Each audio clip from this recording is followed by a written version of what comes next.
Project report तयार करत असताना हे काम नक्की करा, नाहीतर तुमचं लोन आणि तुमचं सरकारी अनुदान हे रिजेक्ट होऊ शकतं. आजही बरेचसे लोक काय करतात की कोणाचं तरी कॉपी करून घेतात, याच्याकडून त्याच्याकडून प्रोजेक्ट रिपोर्ट बनवून घेतात आणि त्यामुळे तुमचं लोन रिजेक्ट होतं किंवा सरकारी अनुदान रिजेक्ट होतं.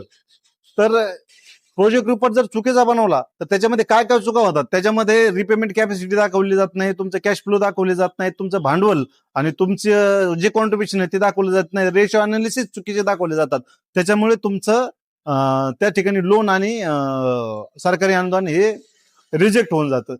याच्यासाठी आपण काय याच्यामध्ये काय बरोबर दाखवलं पाहिजे, याच्यामध्ये रेशो अनालिसिस बरोबर दाखवले पाहिजेत, कॅश फ्लो बरोबर दाखवलं पाहिजे, याच्यामध्ये तुमचं कॉन्ट्रीब्युशन असेल, तुमचं कॅपिटल असेल, एक्सपेन्सेस असतील, प्रॉफिट किती व्हायला पाहिजे, हे सगळं त्या ठिकाणी बरोबर दाखवलं पाहिजे.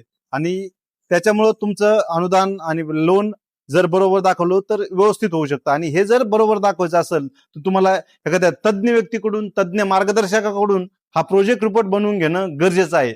आणि जर तुम्हाला असा प्रोजेक्ट रिपोर्ट बनवायचा असेल की जेणेकरून शासकीय अनुदान तुम्हाला मिळेल, बँकेचं लोन मिळेल, तर तो प्रोजेक्ट रिपोर्ट, तसला प्रोजेक्ट रिपोर्ट आम्ही बनवून देतो. अशाच तुमच्या माहितीच्या नॉलेज आम्ही रीलच्या माध्यमातून तुमच्याशी शेअर करत असतो. त्याच्यासाठी आम्हाला नक्कीच तुम्ही फॉलो करू शकता. धन्यवाद मित्रांनो. जय हिंद. वंदे मातरम.